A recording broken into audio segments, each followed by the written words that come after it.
Hello! For this video, I wanted to do a video on androgyny and what it means to me and what it's all about for me. This is just sort of my take on androgyny and what it is. As you can see, as you know, my style is a little unusual, and oftentimes it's very feminine. There's a lot of feminine aspects to it. But then again, we have to go deeper into it and really look at why is it feminine? What makes it something that only women do?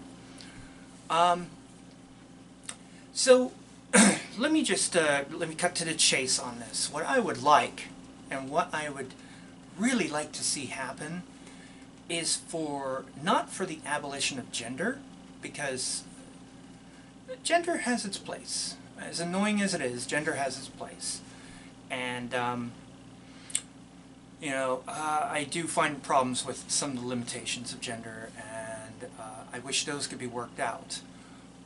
But I'm more about gender limits being placed upon things, upon styles, upon clothing, and upon non-biological activities, and upon most careers. Those sorts of things, that's a very limited thing, is when things are limited to people of certain genders. That's what I would like to see.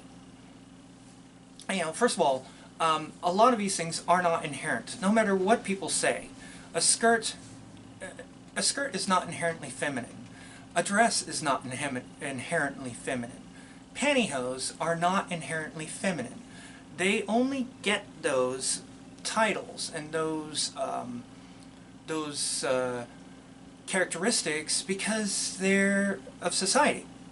And you know, but there are things that are definitely feminine, such as breasts, well-defined hips, sometimes a rear end. Those are inherently feminine. A flat front, that's inherently feminine, because that's what the female body does. It has those shapes. Male bodies are a little different. In our culture, it seems like male bodies are actually more hidden than women's bodies, and they're not celebrated. The clothing that men wear are kind of shapeless and kind of boring. To me, they're very boring. And it's like the tuxedo. I find nothing appealing about a tuxedo. I never really want to wear a tuxedo unless it has a skirt. And you may think them, well, you probably think them odd anyways, but yeah, I would wear, if I had to wear a tuxedo, I'd want to wear a skirt of some sort, and not a bloody kilt. That's the other thing. We have people saying, well, men can wear skirts, there's kilts. Kilts are one style of skirt.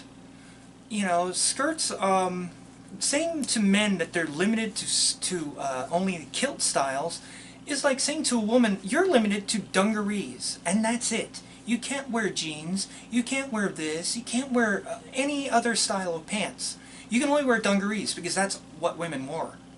In fact, that's how it started. Women started wearing dungarees back in the 40s, I think it was.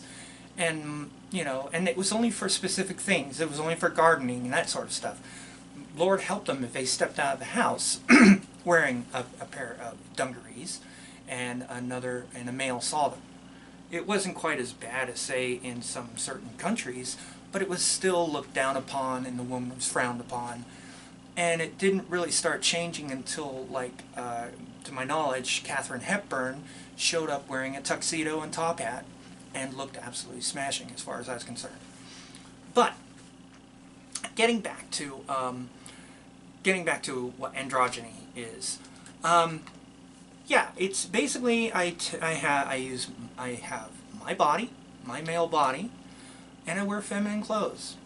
I wear skirts, I wear tights, I wear heels, I wear gowns, but I don't do any body forming except maybe a corset. And corsets, I mean, I can't make a feminine shape. I can make a nice trim shape, but I can't make a feminine shape because my body is simply not a feminine body.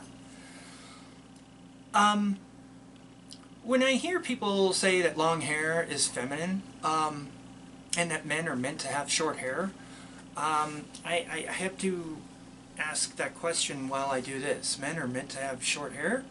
Well, if men were meant to have short hair, wouldn't their hair stop growing after a bit? And stop growing after a certain length was reached? I mean, kind of like my short-haired cat here, which you can barely see, but there you go. Oh, jeez. He freaked out. Short-haired cat. Yeah, he's a crazy kid. Yeah, you're crazy, aren't you? Yeah, you're crazy. Okay. But anyways, long hair being inherently feminine is, I think, an absurd idea. Something that has always bugged me also is whenever you hear about like a child going to school, usually a male, going to school in an item of clothing that is not of their gender. And what happens is you start seeing people saying, oh, he's transgendered or something like that. And I don't think so. I think he is just most likely just a boy like myself who wanted to wear something that wasn't what he was supposed to wear. I like skirts. I've always liked skirts. As long as I can remember, I've liked skirts. And I see no practical reason for guys not to be able to wear it other than social bullshit.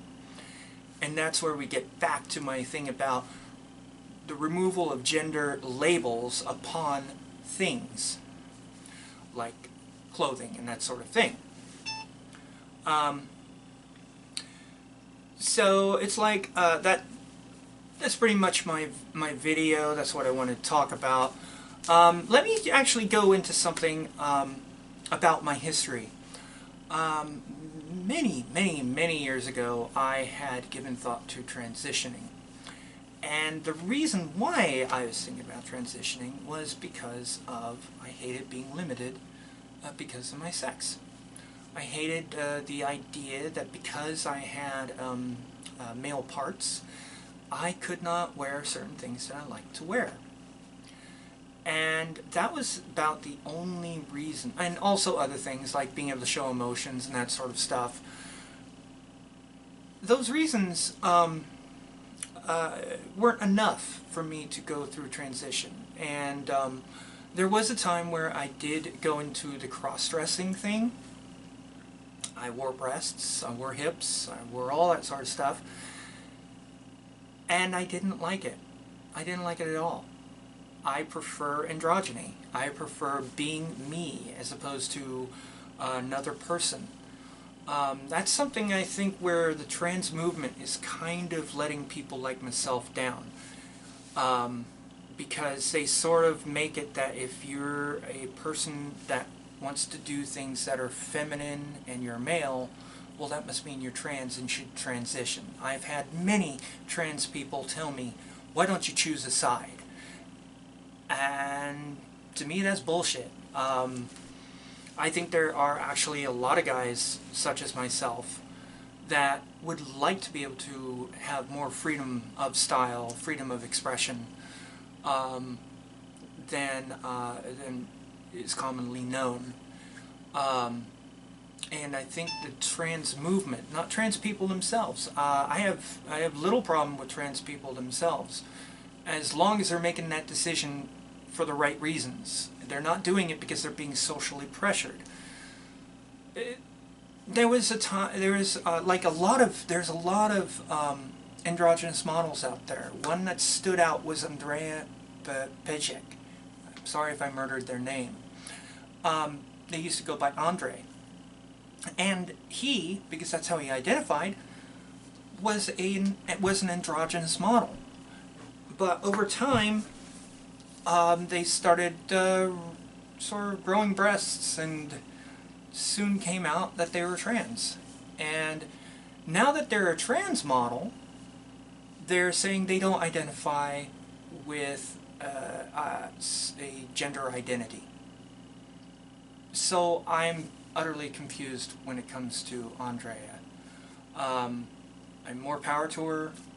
See, I mean, I just said her. because for a while it was her, but now it's no identity, no identifier. And that's something else we need to do when it comes to society, is we need to figure this stuff out and get ourselves a title for people who are not male, do not identify as male or female. I do believe there are sexes. I believe there's a male sex and I believe there's a female sex, but I also believe and have had personal experience with an intersexed group. I dated an intersexed individual, and aside from some issues, they were a very fun, smart person. And but I had people coming out of the woodwork telling me she's a man and all this sort of stuff, and it sucked to have that. And I know personally that no, they weren't a man. They were a mix of the two. That's all there is to it. And they exist. Intersexed people exist. They are not a myth. And what our society does to intersex people is absolutely disgusting. The way we sort of push them to choose one sex or the other, or when they're born, we violate their bodies by modifying it to be one or the other, and then later in life they find out that they were intersexed. They mentally have issues because of this, and it's not fair for that to happen. Once again, if it wasn't for these rules on stuff and things and activities dealing with what's between your legs, we wouldn't have, I honestly do not think we would have as much trans people or hurt people that we do. I think if people were just allowed to live their lives as they would like to live them, and not have social repercussions such as not having a job, such as not being able to get a home, such as any of that shit, our world would probably be a little better, people would probably be a little happier, and we would just be able to exist in a better life. And I believe that androgyny should be accepted. And okay, this outfit's a little extreme, but if I came into an official thing, like say a court jury service or something like that, and I just had light eyeshadow and I was in a nice skirted outfit or something like that, I should not get turned away because I am not saying that I am trans. That I am male, but this is how I like to dress. I should be able to do that, just like a woman who chooses to wear pants and go to such a setting and identify as a woman. I identify as male, and I shouldn't be limited. It's wrong that I am, and it's wrong that other people are limited. And it's really wrong when an intersex person is told to stuff themselves into some corner as well. So I wanted to make this video relatively short. I originally aimed for 5 minutes. It's 13 minutes. So I'm going to go ahead and turn it off. Please leave some comments in the box below. I would like to have a discussion on this. I would like to have more videos concerning it, concerning whatever you say in the comments. And, you know, I just hope this can all get worked out, and for people to just be able to live their lives without having to feel like they have to modify their bodies that they were given. Yeah, in a way, for some people, for some trans people, for some groups, I do think there's some sort of brainwashing going on. Not in all cases. Please understand that. I'm not saying in all cases, but having experienced it myself, as I said, I do think there's some pressure out there. I mean, here's something I wanted to get into. I'm sorry, it's going to go a little bit longer. Androgynous models. Female androgynous models? I know of not one that has come out as trans. Not one. Rain Dove has never stated that they are actually a man. They have stated they are neutral. But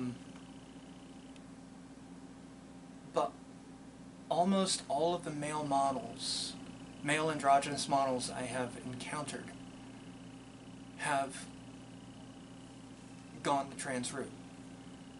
There's something there. There's something weird about that, because why are women androgynous not claiming to be, or not claiming, not taking the trans route, but the males are? A lot of the female to male people that I know still do feminine things. They still wear feminine clothes. They still wear makeup. Yet they claim to be male. I'm confused by this. In a way, I think it's, again, another double standard. And I really think a lot of it would go away, or a lot of it, not all of it, would go away if and when androgyny gets more accepted and more part of our culture than it is now. That's really all I have to say. Like I said, leave comments. Understand, I'm not trying to bash anyone. I hope I didn't bash anyone. I just wish we could all just stop nitpicking and ruining people's lives over things. I'm also trying to get the lighting a bit better for my videos, and my videos a bit better. And I'm trying to get more out. But anyways, that's my video. Thanks a lot. Bye.